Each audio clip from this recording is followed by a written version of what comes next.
guys, Broken Time here, and I wanted to do a video that might trigger some people. So if you get triggered easily or upset easily or don't like hearing about serious subjects, I would leave this video, go to another video of mine, or go watch PewDiePie or one of my friends. So yeah. So today's subject is going to be about suicide, depression, and cutting. And I did make a video about this before, but I was very judgmental and I didn't really understand it.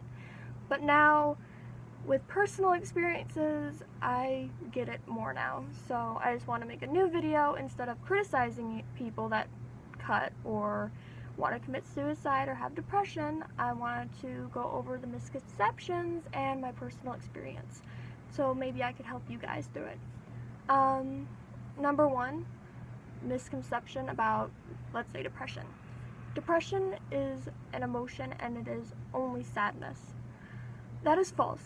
Depression contains also sadness, anxiety, OCD, ADD, and different things like that.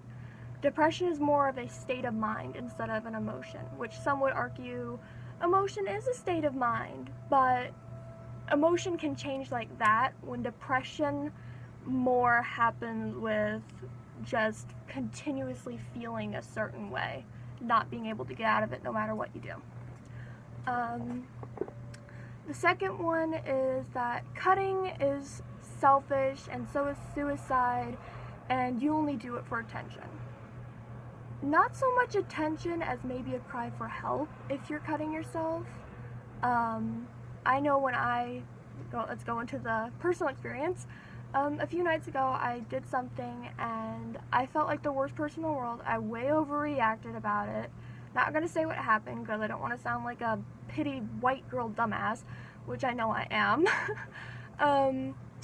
But it really affected how I felt and it really brought everything to the surface, I guess you could say. I was feeling a lot better. Previously I had had a really bad, rough week, and I finally just started to feel better, and then something happened and it destroyed my whole streak of being happy, or at least for that one day. So pretty much I felt like I wanted to cut myself, I wanted to die and stuff like that, and I told my mom and I went to therapy, thank God, talked through it, got through it. But I still feel bits of sadness, so I take medicine for that, and my hair is crazy, sorry. Anyway, but depression can manifest in different ways. It can either come from family life, it can come from external influences, it can come from friends, it could happen from an event that happened in your life, it could happen from lacking something in your life. Many different things contribute to it. Anyway, going back to the misconceptions, when you cut, you actually have like something that would happen if you smoked weed or if you took a line of cocaine or shot of heroin. It releases endorphins in your body that make you feel good. And with this happening, you keep wanting to do it. But in retrospect, it really doesn't do anything, and it maybe only lasts for a few seconds, and then you just now have a scar and your problem's still there. So to those people that cut because of depression, take some medicine, talk to an adult, not so much your same age group unless, you know, you feel more comfortable talking to the same age group, but I wouldn't keep throwing pressure onto that person or multiple people. I would more confront an adult or a specialist because they literally dedicate their lives to help people like you. So that's another misconception, but to people that want to commit suicide and don't feel like there's any way out, my best advice is to wait and maybe look at yourself and see what you need to change in order to feel better. Because I know personally, I was overreacting too much, I cared too much, and I was throwing my whole self into a certain situation, and the end result is I was hurt. So to fix that, I backed up some, took a step back, and I looked at my surrounding areas. I stopped overreacting, or at least lessened it. I still overreact, I'm a girl, and also I get it from my mom, but I definitely lessened my overreactingness and I stopped getting hurt so much, and I'm starting to take back what I gave too much of, which was myself. And I've been feeling a lot better, especially if you're feeling depressed or like a certain event happened and that's the only thing you can think about. The best thing for me to give advice to is to busy yourself with as much things as possible. Either go out with friends, hang out with people, call friends, hang out with your family, busy yourself with a certain hobby that you really enjoy doing.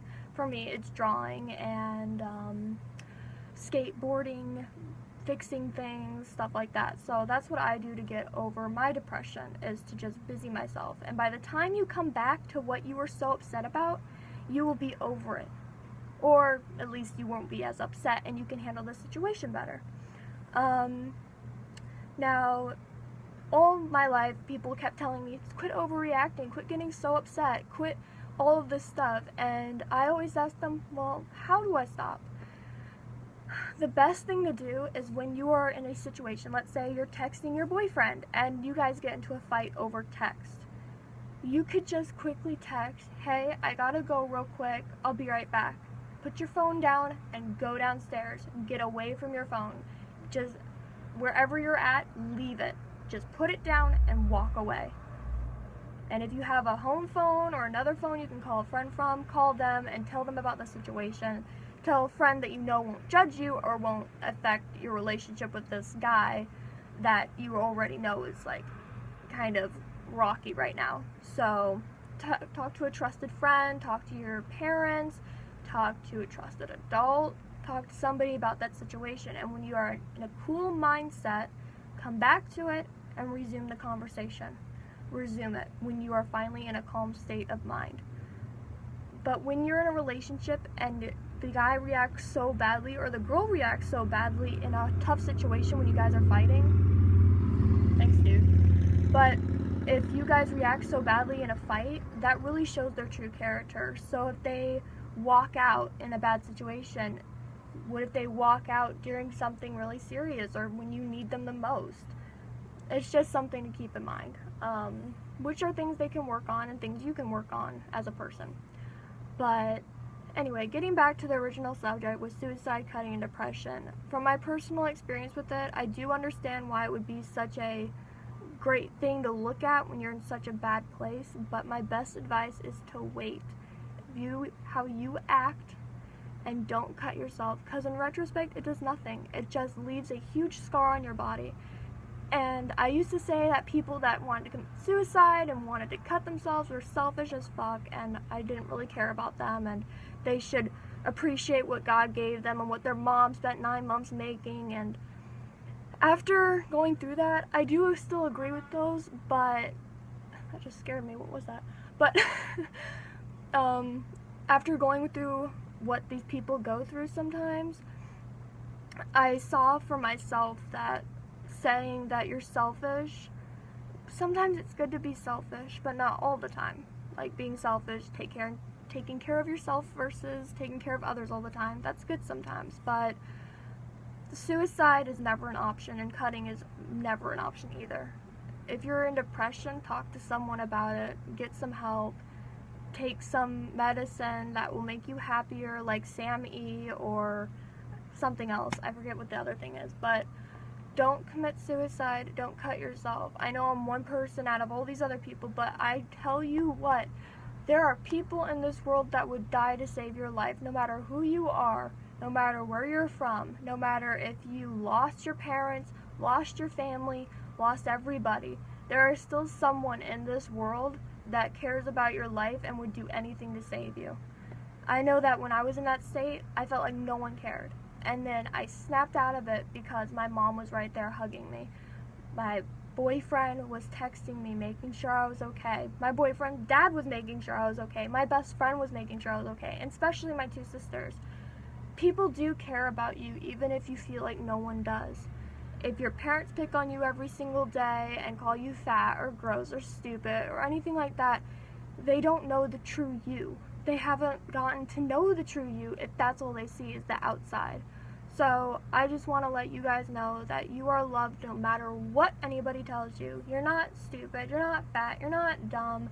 You are you. You are perfect how you are, and if anybody tries to tell you differently, they don't deserve to be in your life. you need to up your standards of what a true friend is if people are telling you that are supposedly your friends. Anyway, hope you guys enjoyed the video. If you have any suggestions of what other videos I should do about, leave it in the comment section down below, and I hope this helps somebody out there. I know, personally, with my own experiences, I wish someone would have told me these things when I was going through that, but I do have an amazing support system, so I have nothing to complain about. Anyway, have a great day, guys. Bye!